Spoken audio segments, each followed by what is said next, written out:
Romanos capítulo 1, de 1 a 6. Diz assim a santa, inerrante palavra de Deus.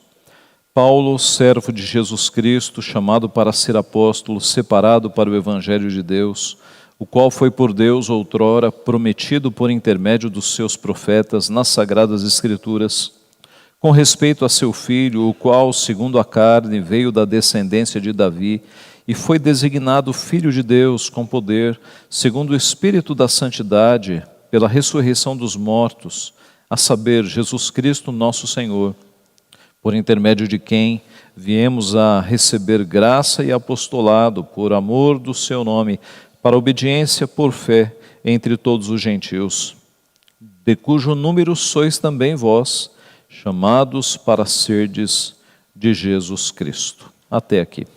Vamos orar então. O tema do sermão desta manhã é quem foi Paulo e quem somos nós. Quem foi Paulo e quem somos nós. Vamos orar. Pai Santo, Deus bendito, nós te agradecemos porque tu nos dás o privilégio de falar conosco por meio da tua santa palavra. Te louvamos porque o Senhor inspirou homens no passado para escrever a tua escritura, escrever aquilo que o Senhor requer de nós. Nós te somos muito gratos porque vivemos num mundo de tantas informações, mas podemos nos guiar pela informação da tua santa palavra, Pai. Aquilo que o Senhor quer de nós está tão claramente revelado aqui. Nós pedimos, Pai, que o Senhor fale conosco nesta manhã. Ó Pai, fale não aquilo que nós queremos ouvir, mas fala, Pai, aquilo que nós precisamos ouvir. Trata o nosso coração, quebranta o nosso espírito rebelde, para que neste ano que se inicia e pelo resto das nossas vidas, nós sejamos obedientes ao Senhor, estejamos sempre prontos a ouvir a Tua palavra. Abençoa-nos, portanto, é o que nós pedimos humildemente e em nome de Jesus. Amém. Meus irmãos, esta carta foi escrita por volta do ano 55, de 55 a 57 depois de Cristo, quando Paulo estava residindo em Corinto, um pouco antes dele levar aquela oferta aos crentes de Jerusalém que estavam passando por necessidades. Paulo escreveu esta carta porque ele já havia evangelizado todos os países do leste do Mediterrâneo e agora ele se preparava para atingir a Espanha. Então ele escreve aos romanos com esse objetivo, que eles se associem e ajudem Paulo a atingir Espanha. Nós não sabemos se Paulo conseguiu completar isso, conseguiu chegar na Espanha, mas o fato é que ele tinha este objetivo. A Bíblia não fala se ele conseguiu chegar lá. Um outro fato também é que esta igreja não havia sido fundada pelo trabalho de Paulo. Nós não temos certeza de como essa igreja se formou. Uma boa ideia, uma boa suposição é de que alguns romanos que estavam no dia de Pentecostes, e o texto fala romanos que ali residem, tenham voltado, Atos 2, tenham voltado à sua terra e iniciado o trabalho. É uma boa possibilidade.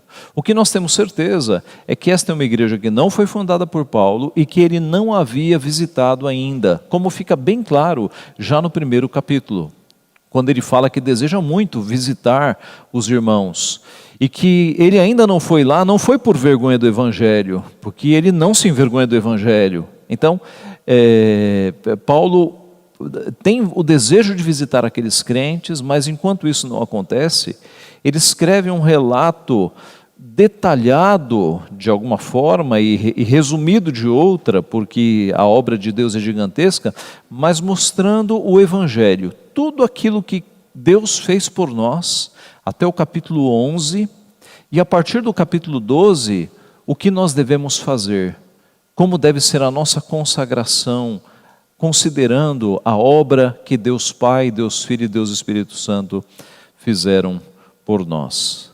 A igreja de Roma era uma igreja formada, óbvio, por gentios, porque estava em Roma, já na Europa. Então havia os gentios ali que haviam se convertido, mas também por judeus, porque no passado os judeus haviam sido dispersos e ocupado muitas localidades do mundo. Roma era a capital do Império Romano. E isso oferecia desafios muito grandes, porque havia imperadores que subiam ao poder e não mexiam com os cristãos, mas outros subiam ao poder e viam nos cristãos uma ameaça e passavam a perseguir os cristãos. Essas são algumas das dificuldades do período, né? Havia algumas dificuldades daquele período. Demora nas viagens. As viagens para você chegar a uma outra cidade, a uma capital, especialmente como Roma, levava muitos e muitos dias. Inimigos do Evangelho, havia muitos, e aqui já citamos os imperadores que eram contrários à fé cristã. Havia muita incredulidade no mundo, e Paulo era alguém que anunciava um homem que havia morrido na cruz, como um criminoso. E isso então era uma dificuldade, porque as pessoas, até que percebessem que Cristo era o Salvador, elas tinham uma certa rejeição, um pé atrás. Agora, havia neste tempo muitas coisas boas acontecendo, muitas facilidades para o Evangelho. Primeiro, um governo quase universal, que era Roma, que estava unificando ali boa parte do mundo. Havia a chamada Pax Romana, que eram os exércitos de Roma, que garantiam uma certa ordem e segurança no império. E muitas guerras foram suprimidas porque Roma estava comandando. Havia uma língua universal, que era o grego, o que facilitava a comunicação entre vários países. Havia as famosas rodovias romanas, de onde veio o ditado, todos os caminhos levam a Roma. E isso facilitava não apenas o acesso às cidades grandes e a Roma, como também os correios. Os correios funcionavam por causa das rodovias que Roma havia criado. E observe que quando nós falamos em epístolas do Novo Testamento, Romanos e todas as outras, nós estamos falando de cartas que os apóstolos escreveram e mandaram ou por mensageiros ou pelo sistema do correio da época. Então, este é o contexto que nós temos aqui quando Paulo, no tempo em que Paulo escreve esta carta. E como uma carta que vai fazer um primeiro contato com esses crentes, Paulo começa se apresentando. É o texto que nós lemos. Paulo começa se apresentando. E daí nós podemos fazer a pergunta: quem foi Paulo e quem somos nós? Em primeiro lugar, quem foi Paulo? Veja o verso 1. Paulo, servo de Jesus Cristo. Paulo, servo de Jesus Cristo. A palavra usada para servo aqui é a mesma palavra usada para escravo, que no grego é doulos, escravo, servo. E o que significava ser escravo naquela época? Ora, a escravidão no Antigo Testamento era bastante humanitária, como nós já vimos em alguns sermões, não é? Agora, ser escravo no Novo Testamento, num contexto romano, era outra coisa muito diferente. O Senhor tinha poder até sobre a vida do escravo. Se o escravo desobedecesse, o Senhor poderia matá-lo. Não havia leis de defesa dos escravos. O que significava então ser escravo? Ora, o escravo ele era comprado por preço. E quando Paulo diz que ele é escravo de Cristo, ele é servo de Cristo, nós podemos nos lembrar de outro texto de Paulo, em 1 Coríntios 6,20, quando ele diz: porque fostes comprados por preço, agora, pois, glorificai a Deus no vosso corpo.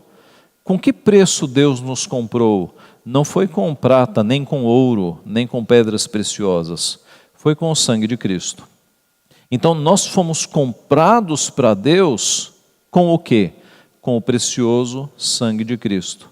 Então nós devemos glorificar a Deus no nosso corpo. Nós não pertencemos mais a nós mesmos. Nós fomos comprados pelo sangue de Cristo. O escravo era comprado. O escravo não tinha vontade própria. Ele fazia a vontade do seu Senhor. A sua vida estava voltada ao seu Senhor. Os seus olhos estavam atentos nas mãos dos seus mestres. O escravo obedecia, então, totalmente ao seu Senhor. O Salmo 123, verso 2, nos dá este tom. Como os olhos dos servos estão fitos nas mãos dos seus senhores, e os olhos da serva na mão da sua senhora, assim os nossos olhos estão fitos no Senhor, nosso Deus, até que se compadeça de nós. Irmãos, é meio difícil para a nossa geração entender o que é ser servo. Nenhum de nós teve essa experiência, graças a Deus. Mas nós podemos tentar entender melhor o conceito. Uma pergunta: quando foi a última vez que você fez algo contrariado? Quando foi a última vez que você fez algo que você não queria fazer, mas acabou fazendo por uma força, digamos, maior? Quando nós somos crianças ou adolescentes, é mais fácil entender esse conceito, não é? Hoje pela manhã eu disse ao meu filho caçula: levante-se, escove os dentes e calce o tênis. Imediatamente ele se levantou e fez. E ele não queria, ele estava com muito sono, mas ele imediatamente, isso é obediência. Quando o teu pai na tua infância ou na tua mocidade te dizia: você pode sair, mas às 10 horas esteja em casa, você ousava não estar às 10 horas em casa? Quando os teus pais te diziam: você se vista e vá para a escola, querendo ou não, você se vestia e ia para a escola. Então, é fácil a gente entender obediência na época da infância e da adolescência. Mas eis que nós nos casamos e saímos da casa dos nossos pais, e aí, como que nós nos tornamos senhores, a gente não precisa mais obedecer ninguém, porque agora eu sou adulto, agora eu faço as minhas regras, os meus horários, e a gente perde muito em pensar assim. A gente perde muito. Quando foi a última vez que você fez algo contrariado, que você não queria, mas você fez por obediência? Talvez você tenha obedecido um médico, por exemplo. O médico nos passa um remédio que a gente não quer tomar, mas pelo bem da saúde a gente toma, O médico fala: você vai ter que fazer uma fisioterapia toda semana, às 7 horas da manhã aqui. Você não quer, mas você obedece. Talvez o médico seja um bom exemplo. Talvez no teu trabalho, o teu chefe, o teu superior, te dê ordens que você não gosta de fazer aquilo, mas você obedece. Você está sendo pago para isso, não é? Ou talvez o teu cliente, ele queira que você faça algo que você já disse: não, esse não é o melhor caminho, mas o cliente insistiu, e aí você: tá bom, vamos fazer desse jeito então. Percebe como há coisas que nós fazemos nesta vida, que nós fazemos sem gostar, sem ter parecer, sem ter prazer, mas nós fazemos por obediência. Agora, e quanto a Deus? Quando foi a última vez que Deus te deu uma ordem, você não queria obedecer, mas você fez porque você pensou assim: não, é a vontade de Deus, eu vou fazer. Eu não quero, mas por obediência eu vou fazer. Quando foi a última vez que você fez algo para com Deus contrariado? Eu não quero, eu não gosto, mas eu vou fazer, porque é Deus que está mandando. Quando foi? Você tem certeza de que é servo mesmo de Deus? Você tem certeza de que é serva de Deus? Você tem certeza que obedece mais a Deus do que o teu chefe? Obedece mais a Deus do que uma orientação médica? Muitos crentes só obedecem a Deus naquilo que concordam com Deus. Eu não estou querendo ir na igreja, eu não vou.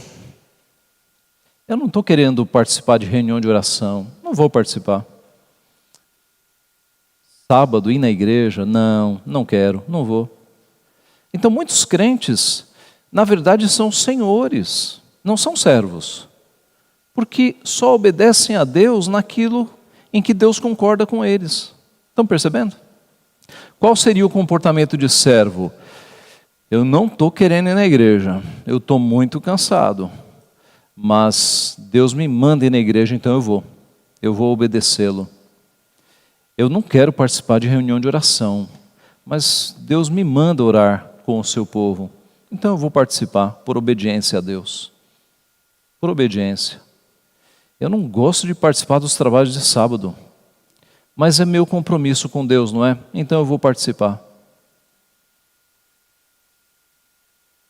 Você nunca vai entender o que é ser servo se você não obedecer algo que você discorda de Deus. Enquanto você obedecer sendo o senhor da situação, isso não é ser servo. É o teu reino, não é? Nós viramos adultos e nos tornamos senhores. E eu não sei por que a gente ora, seja feita a tua vontade, venha o teu reino. Porque no fundo é a minha vontade, é o meu reino. Eu só obedeço a Deus naquilo que me é confortável. Se não for confortável, não, aí não. Eu arrumo um monte de desculpa e não obedeço. Já pensou se nós agíssemos assim no nosso trabalho? Obedecêssemos ao chefe só naquilo que nós concordássemos? Então eu repito, você nunca vai saber o que é servo, o que é ser servo, o que é ser serva, até que você obedeça a Deus contrariado.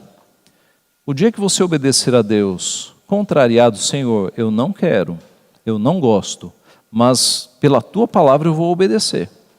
Enquanto isso não acontecer, você não vai saber o que é ser servo. Então, obedecer a Deus é fazer coisas, mesmo que nós não gostemos, mas em obediência ao Senhor. Porque o servo é aquele que obedece ao Senhor, goste ou não do que Deus está mandando. Isso é ser servo. É bem mais difícil do que nós achamos, não é? E a gente canta que Deus é Senhor. E assim, todo crente entende que Jesus é Salvador e que Jesus é Senhor. Mas eu repito, até que você faça coisas contrariado, coisas que você não quer fazer, mas o faz por obediência a Deus, até que isso aconteça, você não vai saber o que é ser servo, o que é ser servo de Jesus. Jesus nos adverte: nenhum soldado em serviço se envolve em negócios desta vida, porque o seu objetivo é satisfazer aquele que o arregimentou. O nosso objetivo é satisfazer aquele que nos arregimentou, é obedecer aquele que nos comanda. Cristo disse: vós sois meus amigos, se fazeis o que eu vos mando. E Ele pode mandar coisas que nós não queremos fazer, mas nós fazemos por obediência a Ele. Não é assim com o Estado? O Estado nos manda pagar impostos. Quem é que paga imposto aqui com prazer? Mas nós obedecemos. E com relação a Deus, que nós não vemos, nós temos obedecido a Deus como nós obedecemos ao Estado. Meus irmãos, se nós fôssemos obedientes a Deus como nós éramos com os nossos pais, nós já teríamos um grande avanço na vida cristã, um grande avanço. Este é o ponto. Então quem foi Paulo? Paulo foi servo do Senhor. E ele diz aqui nesta carta: o bem que eu quero não faço, o mal que eu não quero, este faço. Miserável homem que sou, quem me livrará do corpo desta morte? Quer dizer, o próprio apóstolo Paulo diz que há coisas que ele gostaria de fazer e não faz, mas ele precisa de Cristo. E nós também. O nosso corpo não vai querer fazer um bocado de coisas que agradam a Deus. E nesta hora nós pensamos: meu corpo não quer, mas Deus quer, Deus manda e eu obedeço.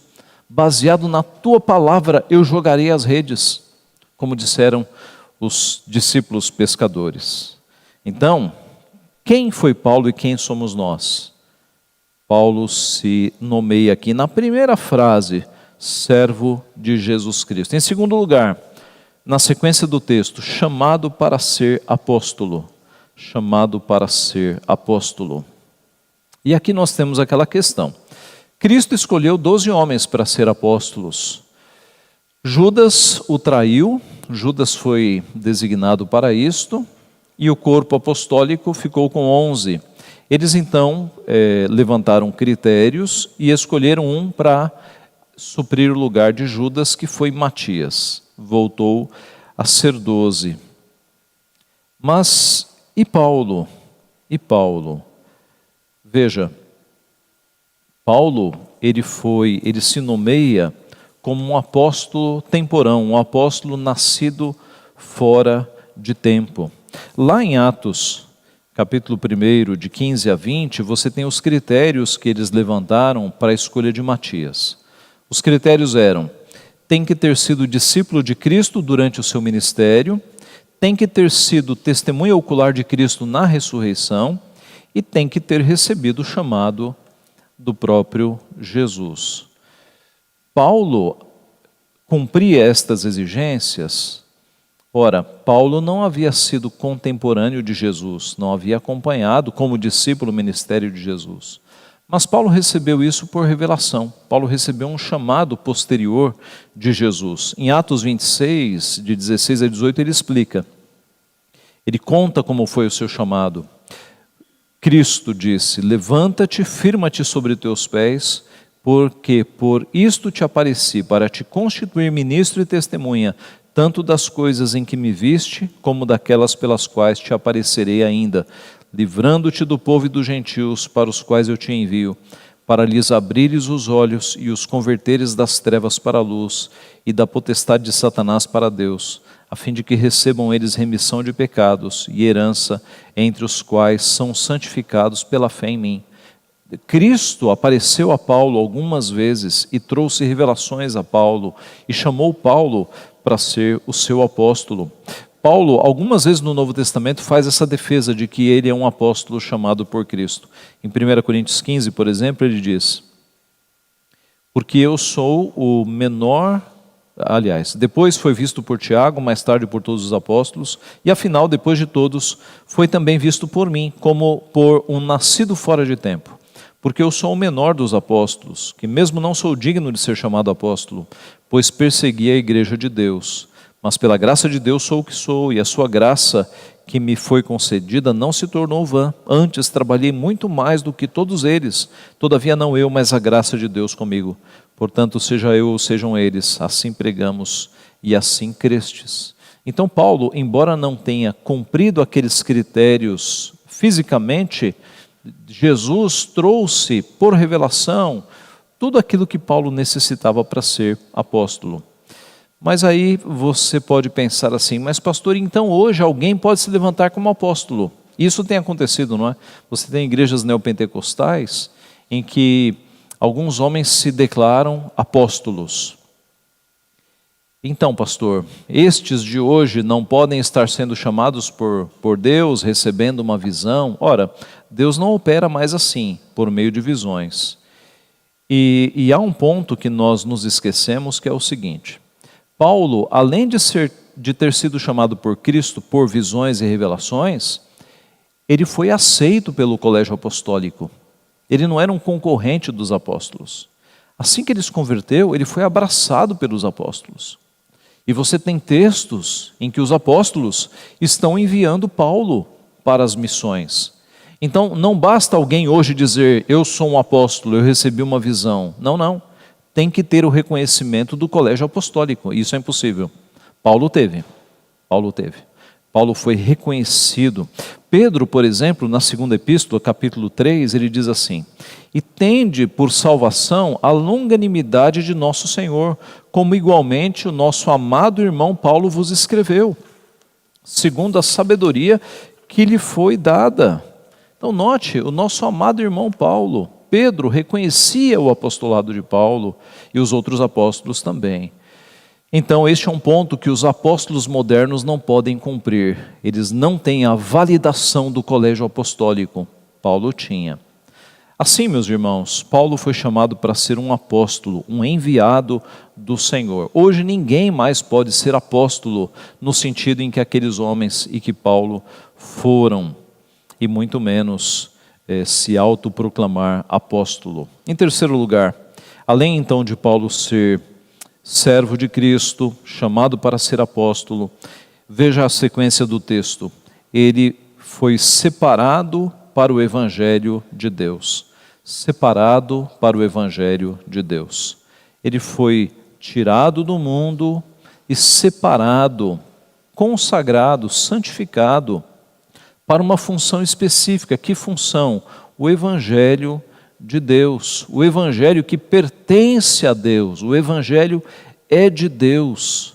Então note que quando nós anunciamos o Evangelho, quando Paulo anunciava o Evangelho, não era o Evangelho próprio, era o Evangelho de Deus, de Deus. Nós não estamos criando histórias para as pessoas crerem em Deus. Nós levamos às pessoas o Evangelho que é de Deus. Assim Paulo procedeu. O Evangelho não é o resultado de nossas ideias teológicas, não. O Evangelho é aquilo que Deus nos entregou e que nós entregamos às pessoas, sem adições, sem subtrações, sem mudanças. Nós entregamos o Evangelho às pessoas.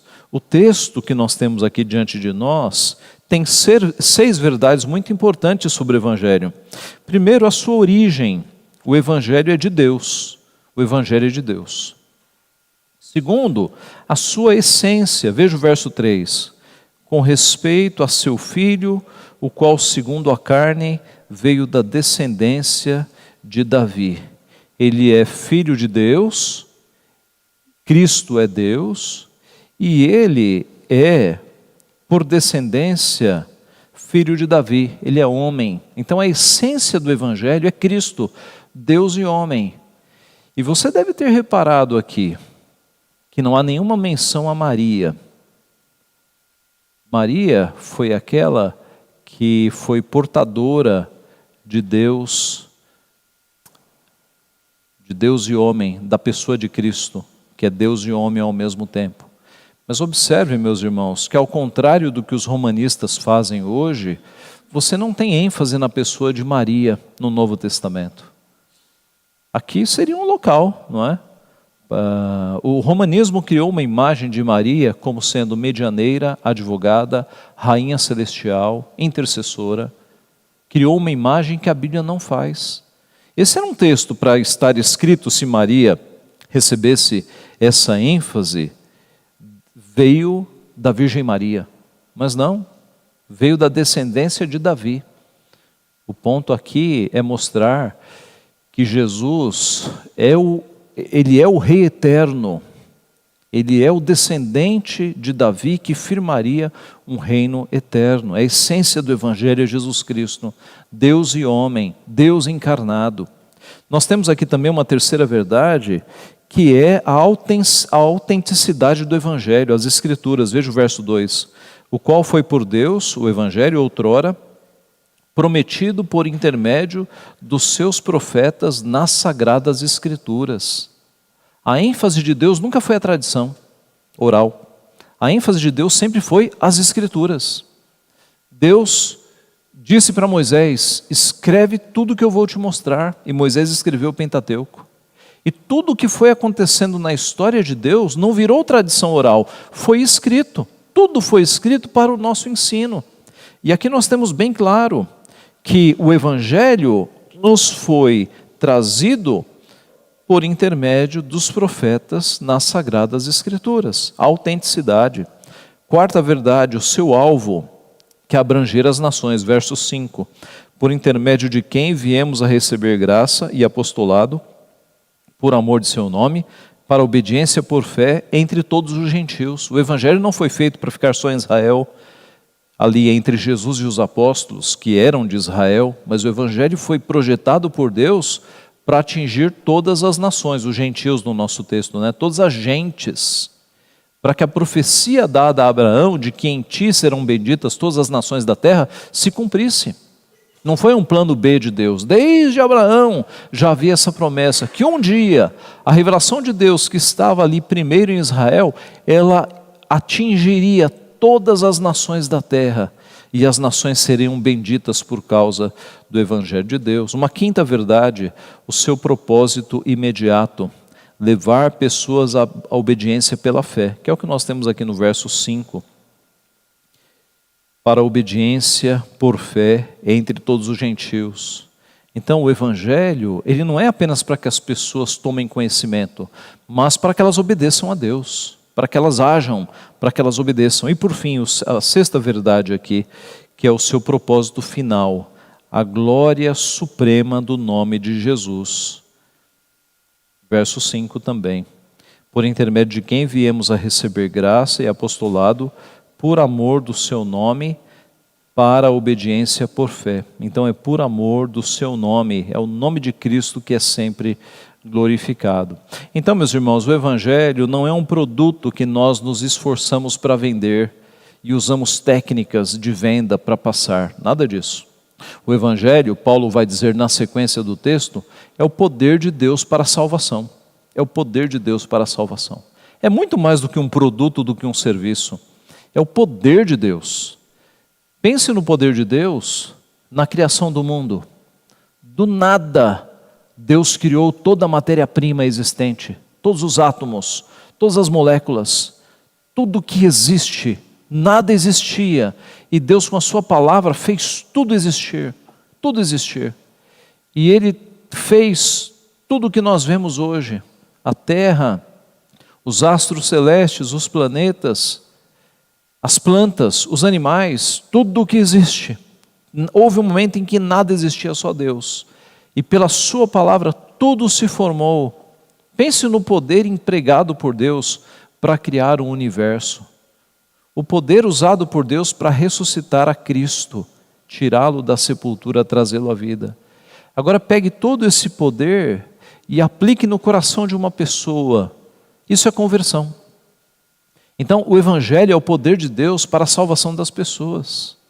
Não é à toa que você tem pessoas que nada deu jeito, conselho dos pais não deu jeito, terapia não deu jeito, nada deu jeito.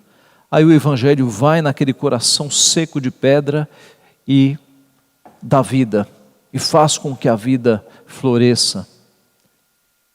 Essa semana nós estivemos lá no Palavra da Vida em Atibaia, e conversando com um pastor batista, ele nos contou a história da conversão do seu pai.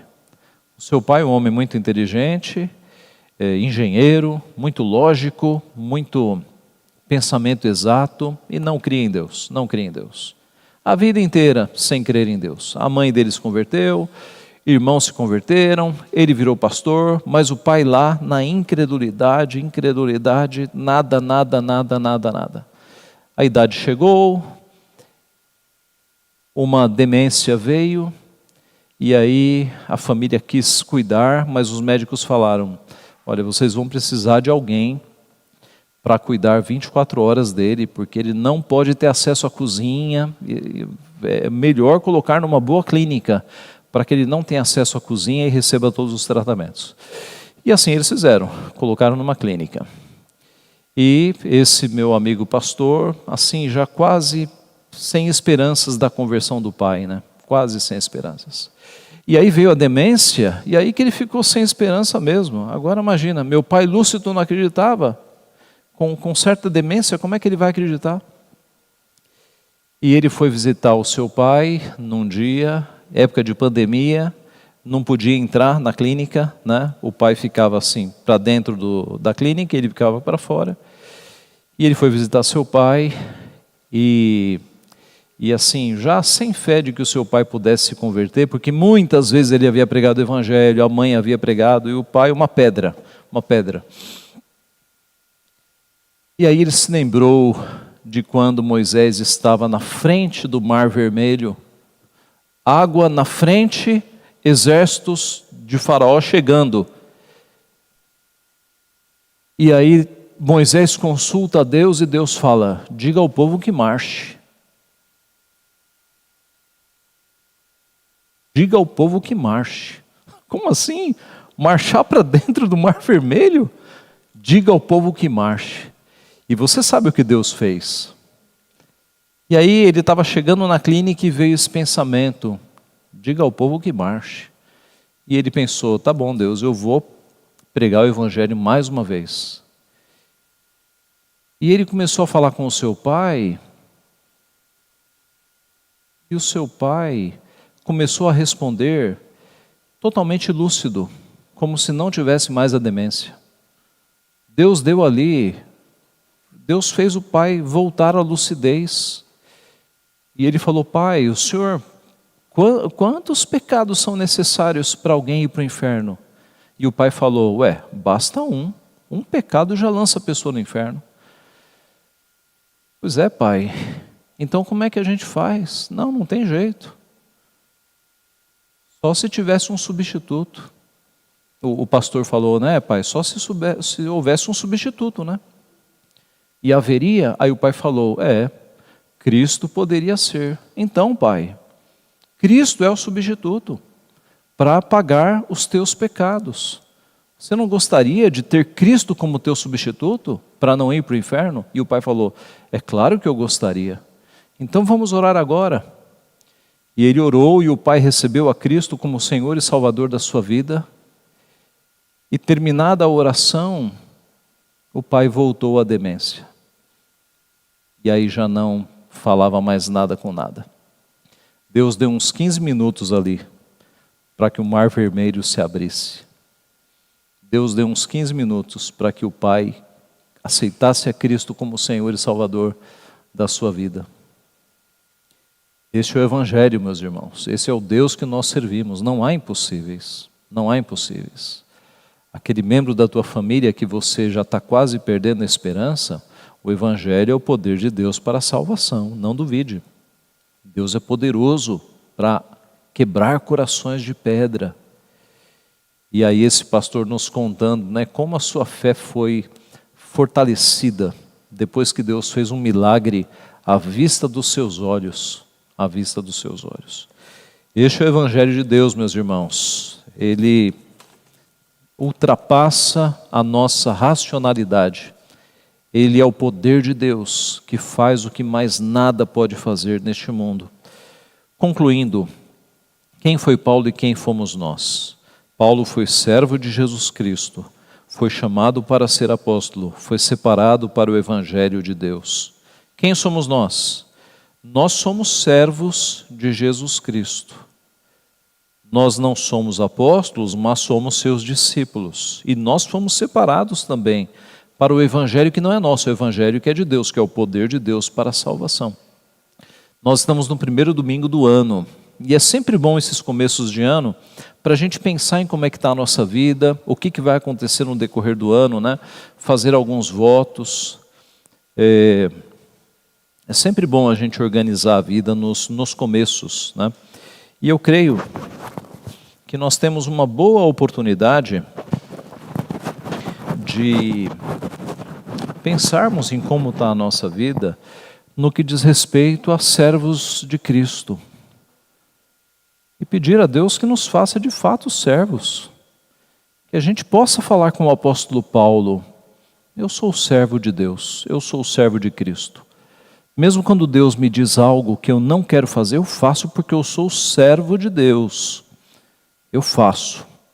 Meu corpo não quer, minha mente não quer, mas eu sou servo, eu obedeço. Vamos então, meus irmãos, nos comprometer neste ano em sermos servos de Deus, em obedecê-lo, querendo ou não, obedecê-lo, mesmo naquelas coisas que nós não queremos, obedecê-lo. E na medida em que nós formos obedecendo, nós vamos começar a amar as coisas que Deus ama. No começo, a gente vai por obediência, e daqui a pouco vira amor, né? Vamos nos comprometer em todos os dias, ler a palavra de Deus e orar, todos os dias. Eu postei no grupo da igreja, não é? Você já pensou como é que estaria a saúde de alguém que só se alimenta direito no domingo? O quão anêmica e fraca estaria esta pessoa? Então como é que a gente pode se alimentar só no domingo? A gente tem que ter um bom café da manhã espiritual todos os dias. Então todos os dias, acorde, e que as primeiras palavras a entrarem na tua mente sejam palavras de Deus. Leia a Bíblia, ore ao Senhor todos os dias.